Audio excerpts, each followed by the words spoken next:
How to check dividend in Moomoo. So what you're gonna have to do is go to the watch list section, which is in the bottom right over here. Then just go ahead and choose your stock. As in our case, we're gonna go for Nvidia. So we should be able to find the information once we go inside company over here. So in company, there will be the dividends option right beside shareholders. So you'll be able to see the yield, ratio, frequencies as well, stock splits, categories, and pretty much the other information.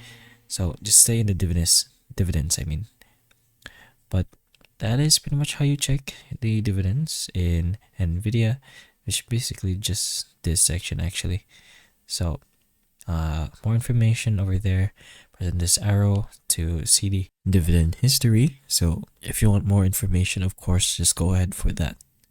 But that is pretty much how you check dividends in Moomoo. So hopefully the information of this video can help you, and if it can, please like and subscribe for more videos like this, and that's all.